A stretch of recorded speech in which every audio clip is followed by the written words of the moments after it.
What's up YouTube? I'm Walk and Talk with my very first ever video. I'm going right into the nitty gritty, into the deep end, interviewing one of the biggest graffiti artists in Manchester. Goes by the name of Spot. It's a big pleasure that I've got the opportunity to do this. So I hope you like the video. Subscribe if you're new, like, ding dong, that notification bell. It'd be much appreciated and help me on this journey. But yeah, let's get right into it. Right, so we're here. It's been highly anticipated. I'm here with Spot. Yeah. So we're just going to go through basically the insides and the nitty gritty of graffiti. So let's start straight away with the start. Spot. Where did it all come from? I wish there was some mad story to it, to be honest, bro, but really, I just was writing an old name. I used to write data everywhere, sort of thing, and then just as you naturally get a bit better and whatnot, you just change your name, start rolling something else. So I guess I just sort of, that's the spot, X marks the spot, all that kind of thing. And Yeah. sort of when we go paint at places, we'll call it a spot as well. So yeah, it just kind of fits in with sort of the graffiti culture. I always just wanted a name that, like, I don't know, just sounded right, do you know what I mean? When I was trying to work out who you was and stuff like that, I was like, is this like Spot the Ball, you know, like the old newspaper? Some stuff like that, you know, man. Yeah, I'm young. Yes, no, I ain't. Listen, it's old school stuff that, but I know about it. Yeah, man. But yeah, that's what I thought it might have been. What was your inspiration?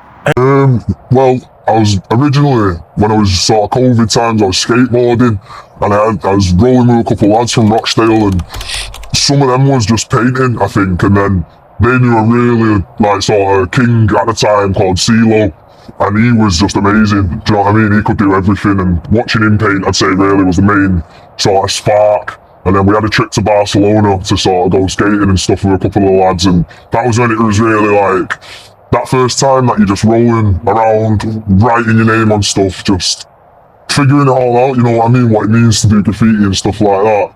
It was just all them times, yeah, literally, man. That was how I proper got into it, I'd say. So you say king.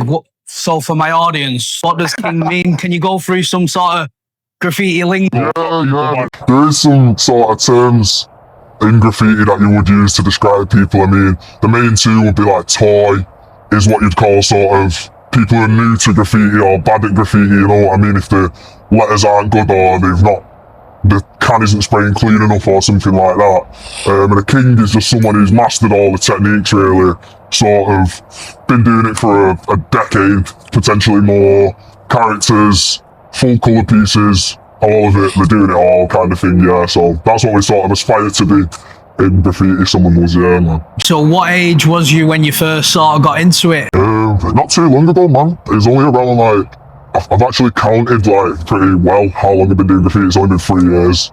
So yeah, it was literally end of COVID time, sort of summer was when I really started, like, taking it serious, I'd say. Like, end of 2023 kind of time there, man. That was when I started doing it. Free range, you know what I mean? I only just came on the end of it. But through COVID, people was going crazy with it, you know. That was how a lot of the motorways and stuff, like the bait spots, what we'd call, sort of hot to paint spots in the centre of town and stuff like that. That's how a lot of them got done. And now, because of that, we can keep sort of recycling it, you know what I mean? Without as much fear of getting caught or whatever. Yeah, kind of, it's good. Did you start off with tagging? Was it just tags that got you into the game where you're just going around? Yeah. And for people who don't know, tagging is basically just chucking your name up. It's short, it's quick, you can do it in seconds, basically. But is that what you sort of got into at the start? Yeah, pieces like this, which is amazing, by the way. Pieces like this were actually a big part of my beginning. A lot of people, it would just be tagging because that's sort of what I guess that's more local to you. It's what you see everywhere. It's quick, like you say. You can go out in a night and do 100 tags, whereas you can only really do 2 or 3 pieces without being knackered and spending a load of money.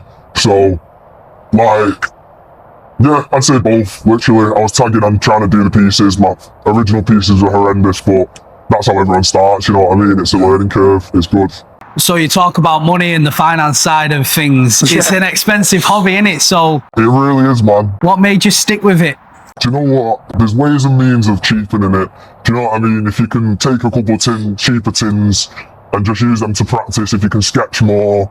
We use emulsion, sort of tub paint a lot to do the big pieces that we do. Just sort of, it's a real economy, you know what I mean? There's a lot of thought goes into saving money and can I paint here, and you're even choosing the surface that you're painting to make sure you can maximise the amount of paint you can use, because if you're using an old crap brick wall, it's just going to drink into the wall. But places like this where the walls are smooth, you can get away with like a one coat of tub paint, very cheap, yeah. Yeah, man, it's real. Well, folks, it's time to kick it old school. So you can feel cool. Give it to me, baby. He's talking about like planning and execution and stuff like that. How long does it take, you know, when you're trying to figure out a piece? Say, so let's use this for an example. How long did this take you from plan to execution, and talk me through the process? I think for me, the process is really whenever I'm at home just chilling, whatever I'm doing, I'm sketching. Do you know what I mean? I'll just sit and watch telly with my missus for hours, drawing, scrolling on biro pads. So it's sort of like, by the time I come to the wall, there's already like enough in my head that I can kind of just like fit it together, you know what I mean? I don't have to... I know a lot of lads who do actually take sketches to the wall and go off the sketch as they're doing it kind of thing, but I struggle with that. I'm a lot more... I don't know, I feel like you just learn how to draw certain shapes and then you can connect them together like a little puzzle. So yeah, not much planning really, not much planning. Say more planning goes into wear. We're hot on wear. You say you watch television and stuff like that with your missus. Is that sort of inspiration where you get stuff from, like movies and stuff like that? Do you take anything from that? Cartoons? Yeah, no, you know, mate, sometimes like, I think it's important to just disconnect from it all as well, you know what I mean? Sometimes I like to just sit and watch telly, not for inspiration, just to check out for a bit, like, but we do watch a lot of stuff. We watch we love a bit of like interior design and stuff like that. My missus is heavy into interior design and fashion and stuff like that, so I like to take inspiration from other aspects of creativity rather than, I don't want to just look at graffiti to inspire my graffiti, you know what I mean? We watched like a good, I don't know if you know the fashion designer Mason Margello. Yeah. He's got a really good documentary on YouTube just about his process and stuff like that, and how he came to be in the fashion world and that. And I think I'm just open to all avenues, mate. I never judge or write something off as shit, do you know what I mean? Because so many people do that to graffiti when there's actually a real in-depth community and world there to discover if you actually want to look. So yeah, I guess just bits of both, yeah, bits of both. Can't always be a, what's the word, like do you know what I mean, just sitting there being an artist. There's a lot of stigma around graffiti. Yeah. A lot of people think it's vandalism, ruining buildings, don't appreciate it. Yeah. What's your take on it? Obviously, I know you're an artist. Do you know what, mate? It's hard to pin me down. I see all point of views. Like, when some of my mates do some stuff that's a bit out there and the vandalising things that they really shouldn't be doing, I get a bit of a twisted kick out of it, you know. We live in a world that's run by some of the worst people, and I think the working man and the average person doesn't get a fair share in what we've built as a society, do you know what I mean? So, in some sort of twisted way, I find it funny to sort of just attack the system in a very pointless, almost childish in nature way, you know what I mean? We're just writing on the wall. It's not like we're smashing windows or setting fires.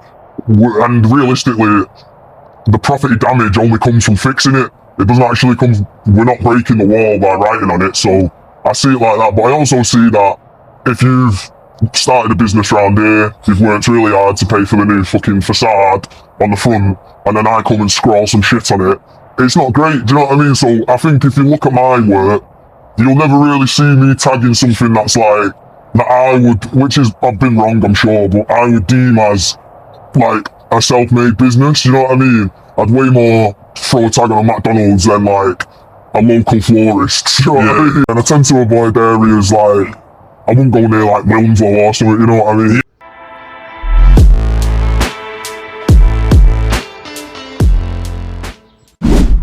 Talk to me now. Have you ever been in a what's the sketchiest moment you've had when painting? I'm sure you've got a lot. Yeah, there's been a few, you know, man. To be honest, it was pretty local to here. I was just down the way on the M62 doing a little piece. It's just a little piece I've got on the side of the motorway, a little peace sign and a robot and whatnot. And in my whole time of doing graffiti, police have never stopped whilst I've been painting a motorway. I almost deem them to be the safest place to paint because you can't stop, do you know what I mean? Nonetheless, I'm in the middle of my thing. The police have pulled onto the hard shoulder and sort of just like flashed the light out of the car at me, flashlight, and I've just, in my sort of stupidity, kind of just stood there, almost like, what do I do? Do you know what I mean? And then they've literally just jumped out the car, hit the bank like it was a little bit of a hill up, and they've just hit the bank running, and I've just done like the maddest flip over the fence, fucking landed on the thing and sprinted off into Blakely Golf Course and got away luckily enough. Happy days. It went off, yeah. And I think times like that are what you live for doing graffiti, you know what I mean? There's that danger element, you get the rush, and yeah, I'm just about finished the piece as well, so it was a good laugh. Because I can imagine you've had to come back to Yeah, finish business. back to revisit, definitely, yeah. I think the main thing is the public, the general public. You often get just these vigilantes who take it upon themselves to like stop me in my tracks, and fair enough to them, they see a crime and they want to try and stop it, but I don't see the harm in my crime, you know what I mean? Hey, there's a lot of busybodies with everything. That's it, mate, with everything. You know what I mean? To the world. The Carrots of the world, we know about them. Now I'd like to talk to you about a different aspect. So I don't know if you're into music. Is music a big part of your thing? Do you listen to music while you spraying? All the time, non-stop. I'm a massive music geek, but I'd say the music that goes with painting is sort of like just these, I don't know how you describe it, I guess like, for want of a better word, just like electric, hardcore, kind of repetitive beats and stuff like that. It's really good to just, do you know what I mean, keep you in the zone, and if you're doing something that's taking a while, it's good to sort of get back into that hyper focus. There's just a massive array of music that we listen to while we do it. In my crew there's a lot of lads with different tastes, and there's lads listening to sort of 70s rock while they paint, Pink Floyd and stuff like that, real psychedelia. There's lads listening to electric stuff like I like, just hardcore, fast beats that sort of goes hand in hand with the culture of painting trains and stuff like that. I think it's really like symbiotic with how trains sound, you know, like, and Joy Division as well, I'd say. Like that kind of sound, being Mancunian as well, you know what it's like to be in a grey, red brick fucking kingdom and just walk around and everything's pretty monotone and that. Yeah. So I think all the music that goes hand in hand just really gets psyched you up into like a mentality to go out and paint, you know what I mean? It's, yeah, all kinds. I'm always open to any kind. I listen to death metal me on Sundays. Wow. Yeah, I'm listening to everything, man, honestly, like, I'd rather any music than no music. It's again that sort of rebellious music, innit? Real emotion into the music, you know what I mean? You're going to get the best out of it. Oh, definitely.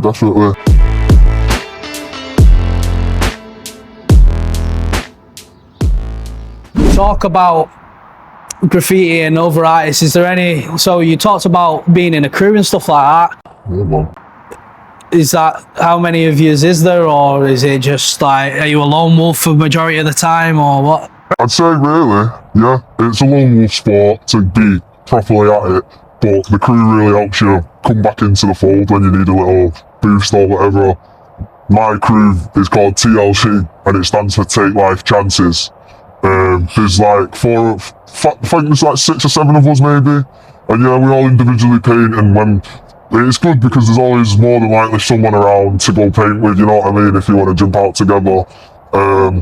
Doing big pieces as well helps when you got a couple hands, better than just doing it on your own, yeah. But the lone wolf really does have more ups, essentially. They get up more. There's a lad called ANS, A-N-S, and he's covered everywhere and everything on his own. Barely anyone's heard from him. Like, he just goes out and kills it, so yeah, both ways really, man.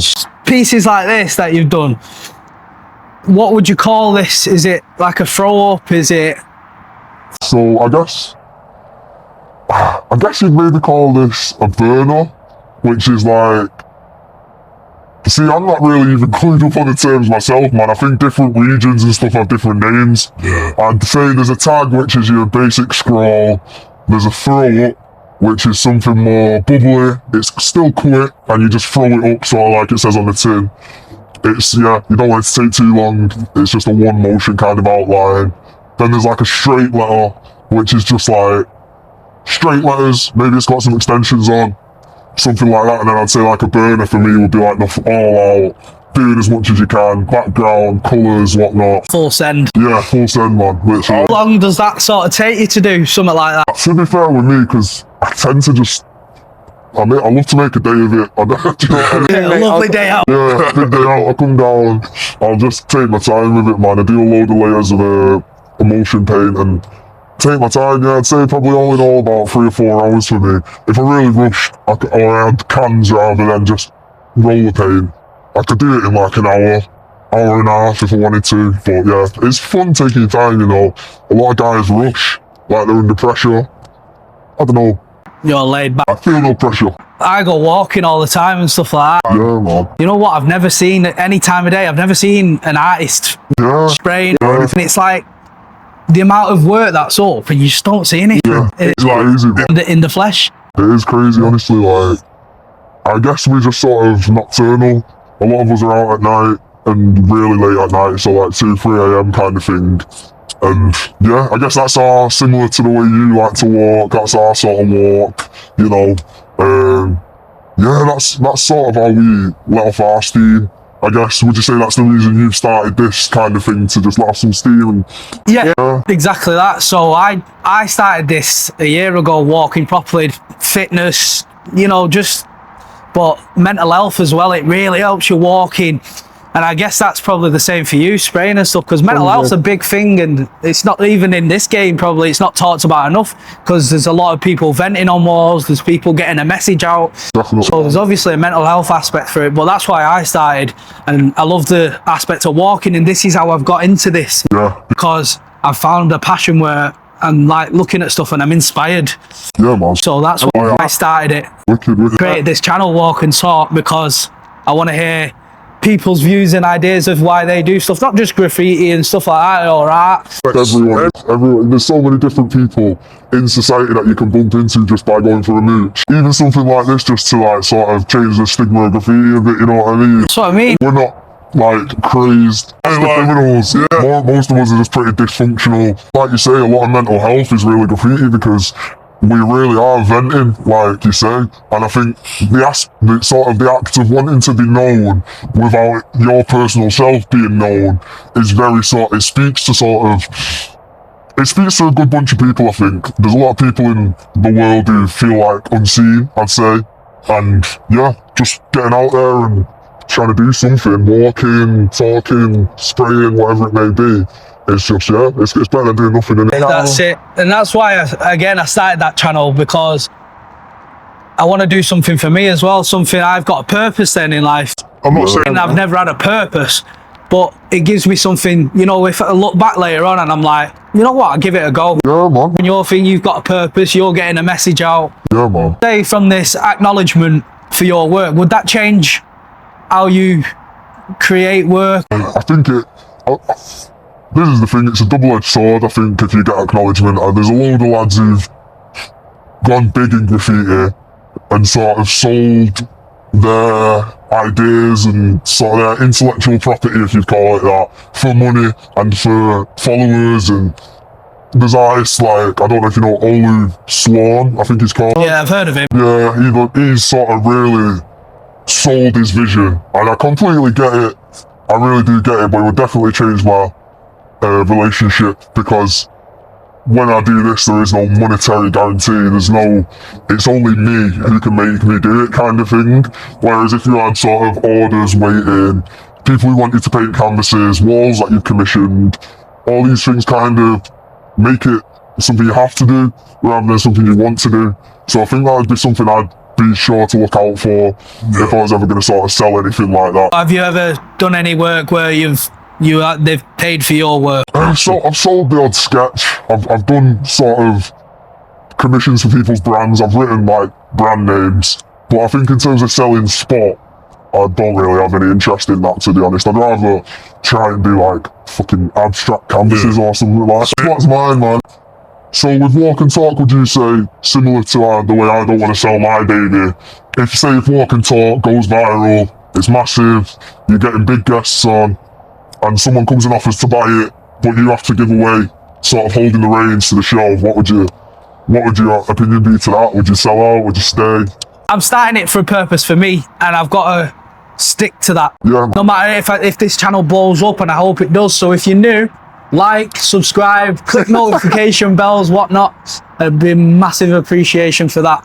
But no, I don't think I would, because I've done it for me. Yeah, that's it. I want it to stay as my own. Do you know what I mean? I don't think you could put a price on your own. Yeah, that's it, man. You know what I mean? No one's really made me any offers on spot yet, but like you say, I'd like to think it's something I've built from the ground up, and I'd rather just keep it, you know what I mean? I think if this goes well kind of thing, you can always apply them skills elsewhere to make money, like, Exactly. keep your own, yeah. Exactly, man. Yeah, but yeah, man, I really appreciate you for having me on, though, man. 100%. Great Pleasure. Absolute pleasure, mate. Yeah, you're the man. Like and subscribe, all of that stuff. Share it. Thank you very much, people. Before we go, is there anyone who you want me to interview next? Get on the channel. Shit. Cons. Come on, my guys. Big up to you, man. My messages are always open, and that's for anyone. So we talked about mental health. If you're struggling, drop me a message. We can sort some things out, man. So yeah, thanks for watching, guys, and I'm out.